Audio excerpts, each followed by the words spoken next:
The tow truck's chain rattled against my driveway at 6 a.m., and I ran outside in my socks, screaming, "That's my truck. You're stealing my truck." Carly Whitfield stood on the sidewalk in a silk robe, sipping coffee, smiling like she'd just won a county fair ribbon. "Rules are rules, Mr. Doyle," she said sweetly. "Your permit expired. This is what happens when residents don't respect the community." I didn't know it yet, but that morning would become the first domino in a war that would end her reign for good. My name is Ray Doyle, and 6 months earlier I moved into Brookhaven Estates thinking I'd found the perfect quiet neighborhood. The lawns were manicured, the mailboxes matched, and every house looked like it belonged on a postcard nobody asked for. Carly Whitfield ran the HOA board like a queen running a court, and everyone treated her word as gospel law. She'd lived in Brookhaven for 15 years, outlasting 3 board presidents, all of whom mysteriously resigned after crossing her.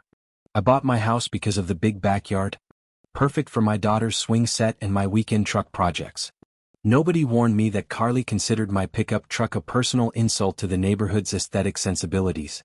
The first letter came 2 weeks after I moved in. "Vehicle parked in driveway violates Section 4.2 of Community Guidelines." I laughed it off, assuming it was a formality, a box some overzealous volunteer needed to check. My neighbor Denise leaned over the fence and whispered, "You don't understand. She's building a file on you already." "A file? For what? Having a truck?" I asked, genuinely confused, still thinking this was small-town bureaucracy. Nothing more. Denise's face went pale. Last year she got the Andersons foreclosed on over unpaid HOA fines. Fines for grass height. I brushed it off, telling myself I was a grown man who paid his mortgage and mowed his lawn on time. The second letter arrived with a $50 fine attached, citing my truck as an eyesore reducing property values community-wide. I called the HOA office, and a bored voice told me Carly personally reviewed every violation before it was mailed out. That detail should have worried me more than it did. I still thought reasoning with her was possible. I showed up to the next HOA meeting, hoping a polite conversation could clear up this obvious misunderstanding. Carly sat at the head of the table like a judge, gavel in hand, flanked by 2 silent board members. "Mr. Doyle," she said, not looking up from her paperwork, "your truck is commercial grade and prohibited under residential parking rules." "It's a personal pickup truck," I said. "I use it to take my daughter to soccer practice, not haul freight." She smiled that same tight smile. "The bylaws don't care about your intentions, only your compliance, or lack thereof." I left that meeting with a new fine, a formal warning letter, and a sinking feeling this wasn't about parking. Within a week, my trash cans were cited for being visible outside designated hours, a rule apparently invented on the spot. Denise told me Carly had done this before, targeting new residents who didn't immediately bow to her authority. "She likes control," Denise said. "Once she smells fear, she doesn't stop. You have to fight smart, not loud." I didn't know what fighting smart meant yet, but I started keeping every letter, every email, every photo she sent. Little did I know, that folder of harmless annoyances would soon become Exhibit A in a courtroom.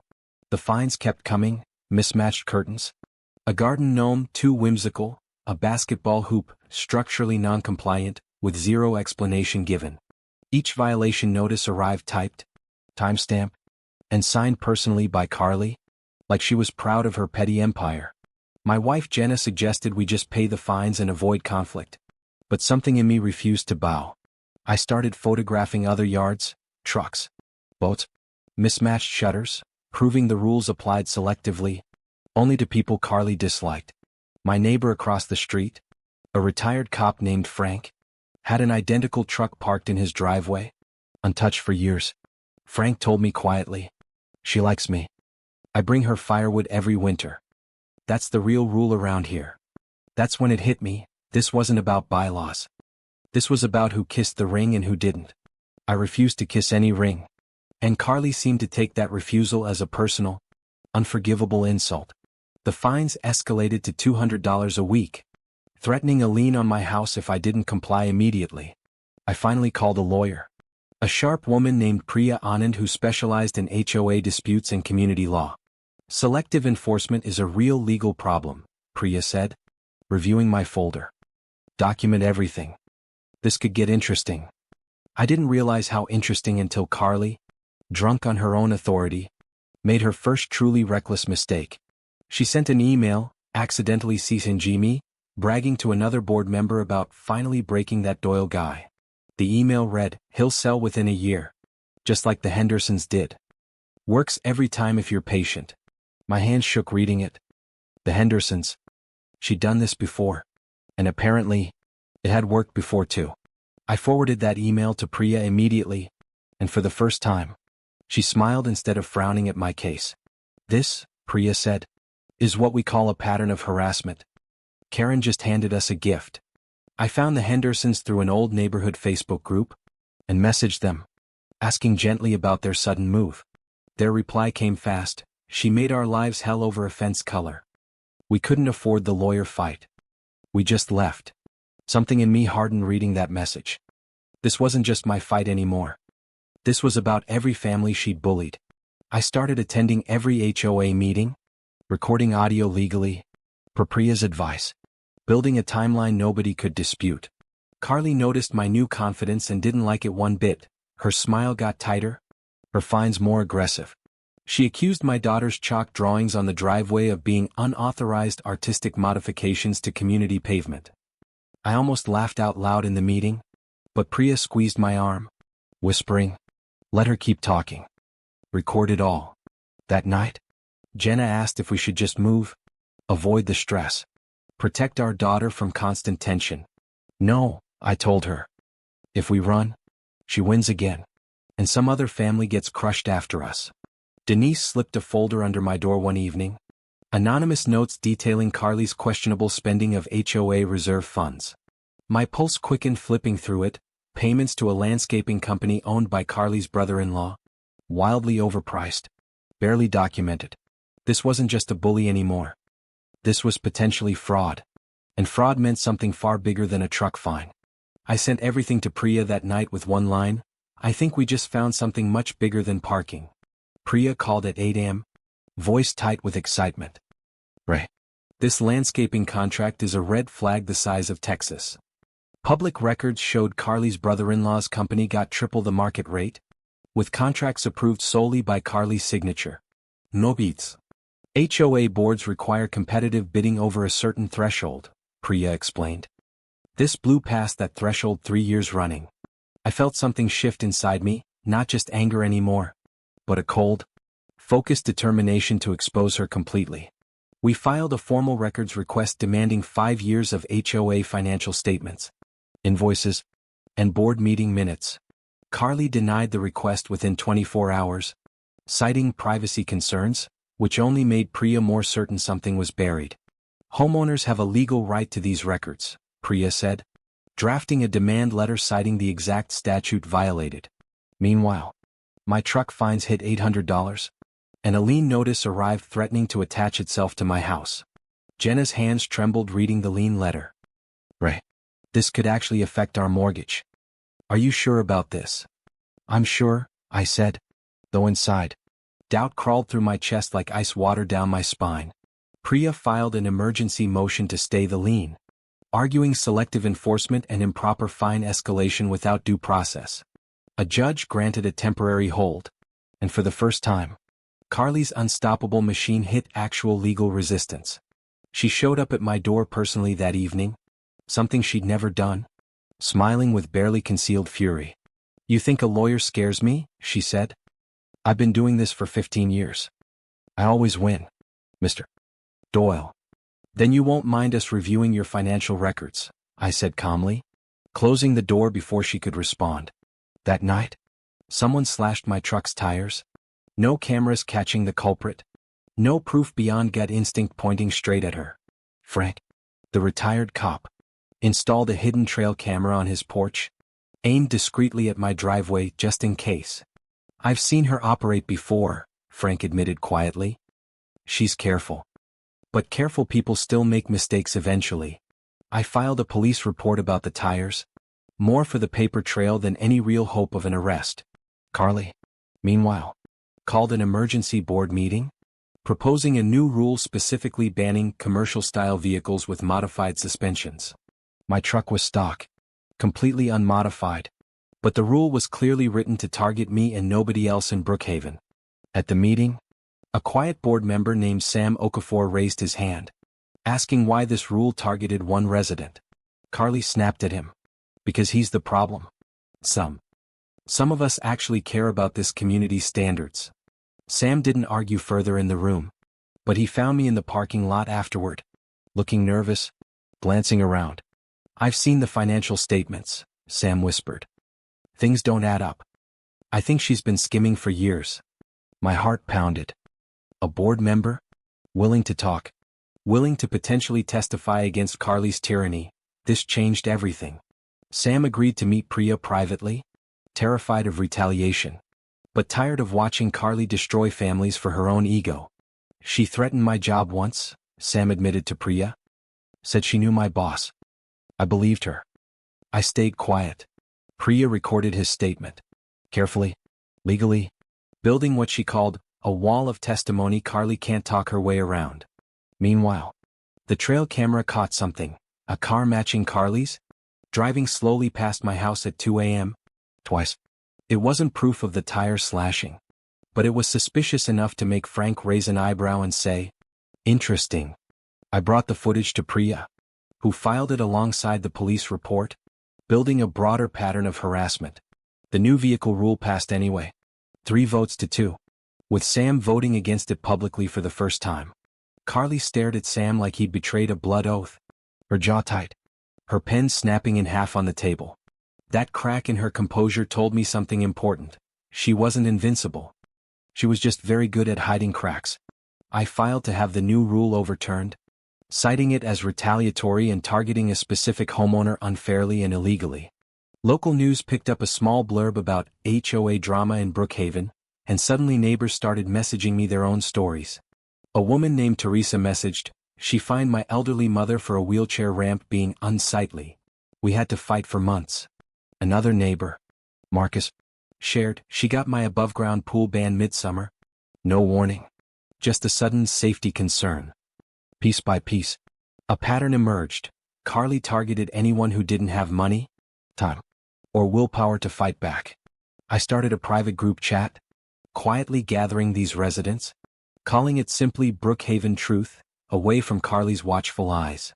Within a week, 11 households joined, each with fines, stories, and quiet resentment simmering under polite neighborhood smiles. Priya suggested a class action angle might strengthen our case, showing a documented pattern rather than one isolated dispute. This isn't about your truck anymore, Ray, she said. This is about a small tyrant abusing an entire community. Carly, unaware of our group, doubled down publicly, sending a neighborhood-wide email praising residents who respect community standards. The email specifically thanked Frank for always being a model neighbor, a detail that made Frank's jaw tighten with disgust. She thinks buying my silence with compliments, Frank muttered, means I won't testify when the time comes. That night, Denise texted urgently, emergency board meeting tomorrow. She's trying to push through an even bigger rule change. I couldn't attend directly since board meetings technically allowed input only from certain compliant homeowners under new bylaws, Carly wrote. Sam agreed to record it secretly on his phone, risking exposure, saying, "Enough is enough. She's out of control." The recording captured Carly proposing mandatory HOA-hired landscaping for every yard, conveniently through her brother-in-law's overpriced company again. This isn't a coincidence, Priya said, listening to the recording. This is a woman building a financial pipeline through fear. We now had audio evidence, financial records requests pending, testimony from Sam, and 11 angry households ready to fight. Carly, sensing growing resistance, made her boldest move yet. She scheduled a vote to formally expel me from the neighborhood. Expel him. Priya laughed reading the notice. The choice can fine. Yeah. Even foreclose. But they cannot legally exile a homeowner. Still, the notice terrified Jenna, who imagined strangers deciding our family's fate over a laminated agenda and gavel. They can't actually make us leave, I told her, though my voice carried more confidence than I actually felt. The expulsion vote was scheduled for the following Saturday, giving us exactly 6 days to prepare our strongest counterattack yet. Priya worked around the clock, cross-referencing invoices, statutes, and testimony, building what she called an airtight legal ambush. I didn't sleep much that week, staring at ceiling fans, wondering if we were finally close to ending Carly's reign forever. Saturday arrived gray and humid, the community clubhouse packed tighter than I'd ever seen it, tension thick in the air. Carly sat at her usual head-of-table spot, wearing a blazer sharp enough to cut glass, radiating false confidence. Today, she announced, we vote on whether Mr. Doyle's continued non-compliance warrants formal community expulsion procedures. Priya stood immediately. Before any vote, I'd like to submit evidence relevant to this board's legal authority to proceed. Carly's smile flickered. Just slightly.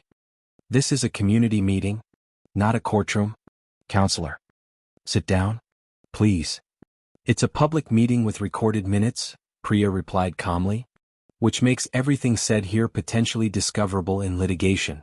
Murmurs rippled through the crowd. Neighbors who'd stayed silent for years suddenly leaned forward, sensing something was about to break. Priya presented the email where Carly bragged about breaking me, projected on the clubhouse screen for everyone to see. Gasps echoed through the room. Several neighbors exchanged wide-eyed glances, recognizing patterns from their own quiet suffering. Carly's face flushed red. That email was private correspondence, taken entirely out of context by a bitter homeowner. Then explain the context, Priya said, where you specifically referenced the Hendersons leaving after similar harassment tactics. The Hendersons themselves, invited by Priya, stood up from the back row, faces resolute, ready to finally speak. She did this to us too, Mrs. Henderson said, voice shaking but clear. We just didn't have the strength to fight. The room fell into stunned silence, broken only by Carly's shaky attempt to regain control of the narrative. This is a coordinated attack, she snapped. Clearly Mr. Doyle has manipulated several homeowners into fabricating grievances against me. Sam Okafor stood up slowly, hands trembling slightly. Carly, I have to say something. I can't stay quiet anymore. Carly's eyes widened, a flash of genuine fear crossing her face for the very first time in this entire saga. Sit down, she hissed. You don't know what you're doing. Remember what we discussed about your job. I remember, Sam said louder now. You threatened me. And I have that conversation recorded on my phone. The room erupted into whispers as Sam played the recording of Carly threatening his employment for opposing her. Carly stood abruptly, chair scraping loudly against the floor. This is defamation. I'm calling my attorney immediately. Please do, Priya said smoothly. Because we're also filing today regarding unauthorized contracts awarded to your brother-in-law's company. The financial records, finally obtained through court order the previous day, showed a paper trail spanning 3 years of fraud.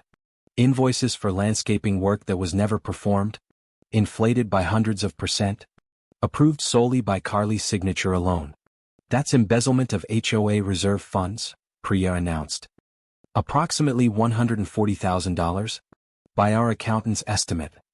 The clubhouse exploded into chaos, neighbors shouting questions, demanding answers, realizing their fees had funded Carly's personal enrichment scheme.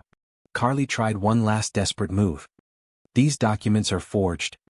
This is clearly a conspiracy to remove me from power. That's when Frank stood, holding up his phone. Funny you say conspiracy. My camera caught your car near Ray's house at 2 a.m.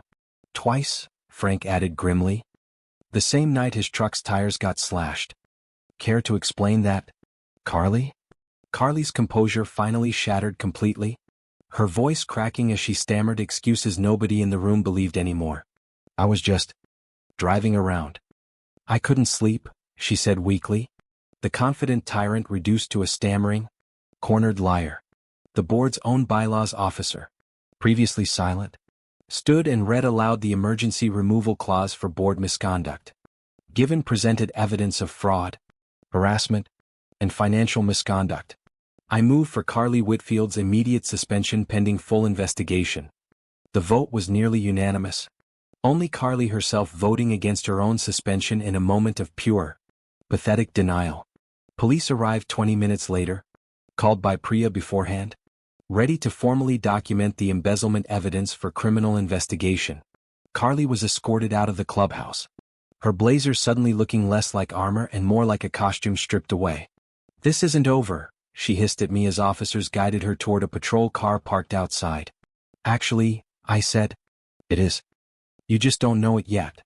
She didn't respond, just stared straight ahead, silent. The following weeks unraveled her empire piece by piece, revealing fraud far deeper than anyone initially imagined possible. Investigators found similar embezzlement patterns dating back 9 years, across 3 different HOA boards she'd previously controlled entirely. The Hendersons filed their own civil suit, joined by Teresa, Marcus, and 6 other families she'd quietly bullied over years. My lawsuit specifically targeted the illegal towing of my truck, framing it as conversion and grand theft under state law. Towing a vehicle from private property without proper authorization isn't just an HOA violation, Priya explained. It's literally theft. The county prosecutor's office, energized by the embezzlement case, decided to pursue criminal charges against Carly personally and aggressively. Carly hired a defense attorney who tried desperately to frame everything as misunderstandings and overzealous community management. Nobody believed it. The tow truck company, fearing liability, quickly settled with me privately, admitting Carly had falsified permit documentation to justify the tow. That settlement alone covered my truck's damages, my legal fees so far, and a formal written apology from the company. But the real prize was the HOA's insurance policy, which covered damages awarded for board misconduct and financial mismanagement claims. Priya calculated damages meticulously: fines paid, legal fees, emotional distress, punitive damages for pattern harassment against multiple households. "We're not asking for pocket change," she told me. "We're asking for a number that ends her financially, permanently." The mediation session felt almost anticlimactic after everything we'd endured. Carly's attorney visibly deflated, offering settlements far below reasonable value. "Take it to trial then," Priya said flatly. "A jury will see the embezzlement evidence and won't be kind to her." That threat alone shifted negotiations dramatically. Carly's insurance company suddenly eager to settle before a jury saw the full picture. Word came back 3 weeks later, a settlement offer that made Jenna cry happy tears reading the number aloud. $280,000, covering my truck, my fines, legal fees, and significant punitive damages for the pattern of harassment. The Hendersons and other families received similar settlements, each proportional to their suffering, finally compensated after years of silent bullying. Sam Okafor, protected under whistleblower provisions, kept his job and later ran successfully for HOA board president himself. Frank became something of a neighborhood legend, his trail camera footage forever remembered as the twist nobody saw coming. Denise finally felt safe enough to speak openly, revealing she'd documented Carly's abuses for years, too scared to come forward alone. The criminal case against Carly moved forward separately, embezzlement charges carrying potential prison time given the scale of fraud discovered. 6 months after that explosive meeting, Carly's criminal trial finally began in the county courthouse downtown, packed with former neighbors. Prosecutors laid out 9 years of falsified invoices, forged bids, and personal enrichment schemes disguised as landscaping contracts. Her defense argued she genuinely believed the contracts were fair market value, a claim the jury clearly found laughably unconvincing. I testified about the truck towing, the escalating fines, and the night my tires were slashed under suspicious circumstances. Sam testified about the threats against his job, his voice steady this time, no longer trembling with fear of retaliation. The Hendersons testified about fleeing Brookhaven, losing their home's value, starting over elsewhere just to escape her control. Even Frank testified, presenting his trail camera footage formally, time-stamped and verified by digital forensics experts hired by prosecutors. The jury deliberated for just under 6 hours before returning with a verdict that shook the courtroom into stunned silence.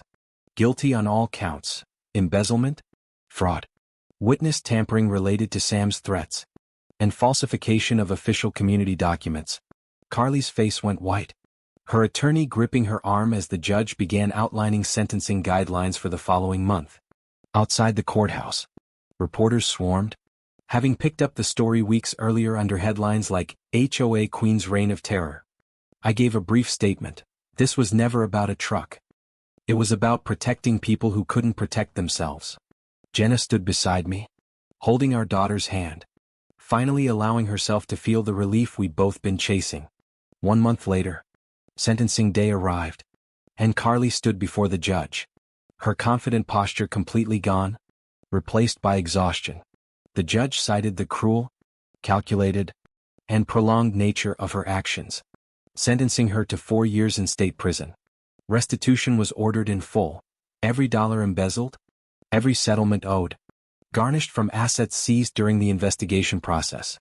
Her house, ironically inside Brookhaven Estates itself, was sold at auction to cover a portion of the court-ordered restitution payments. The new owners, a young family with 2 kids, ripped out her manicured, approved landscaping within their very first weekend.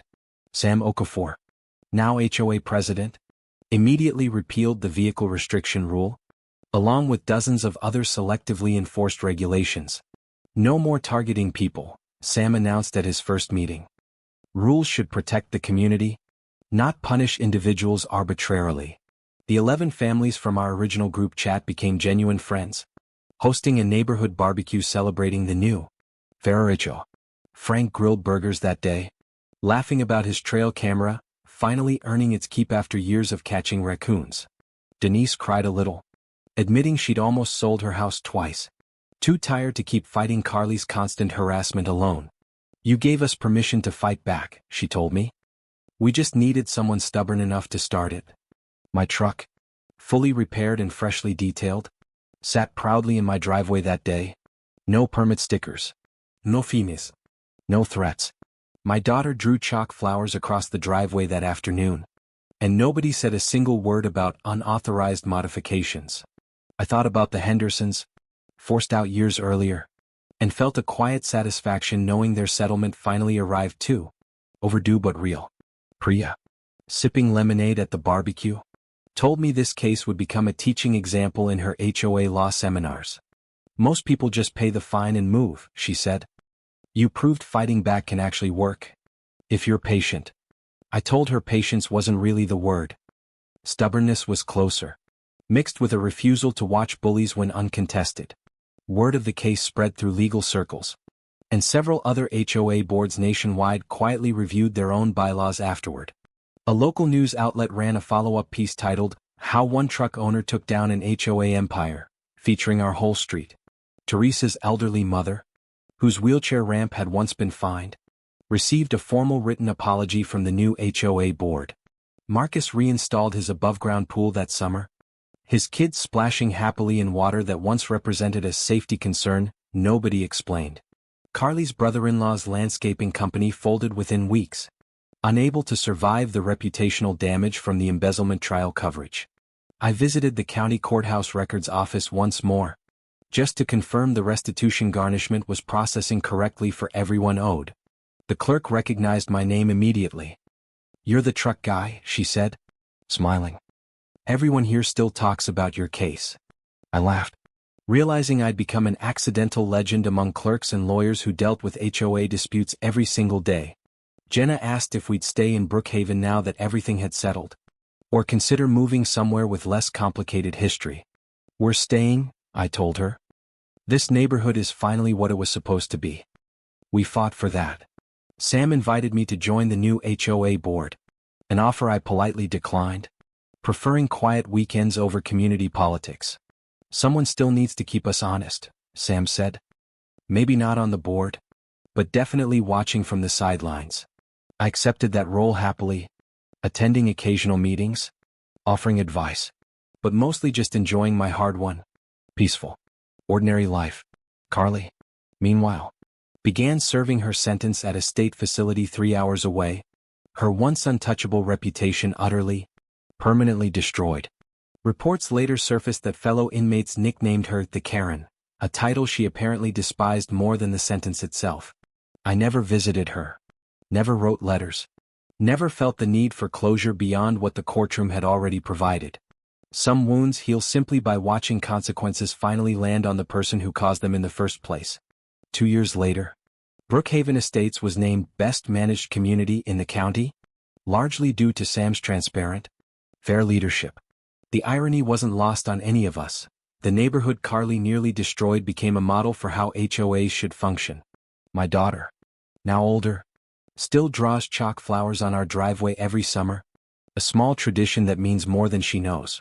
Denise sold her house eventually, not out of fear, but simply to downsize, moving just 3 streets over, still close friends.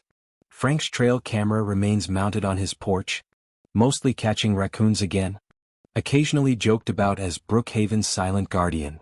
The Hendersons visited once, touring the neighborhood they'd fled years earlier, finally at peace seeing justice served, however delayed. Priya still calls occasionally, updating me on how our case gets cited in her ongoing HOA reform advocacy work. I keep the original violation letters in a folder in my garage, a strange souvenir reminding me how close we came to losing everything. Some nights, Jenna asks if I regret fighting so hard, given the stress, the lawyer fees, the sleepless months of worry. Never, I always answer. Some fights cost you sleep. But letting a bully win costs you something you can't get back. We paid a price fighting Carly, months of fear, strained savings, and a season of our lives consumed by conflict. But we gained something bigger, a community reclaimed, neighbors protected, and proof that quiet people can still win loud battles. My truck still sits in that same driveway today, permit current, tires new, parked exactly where it always belonged.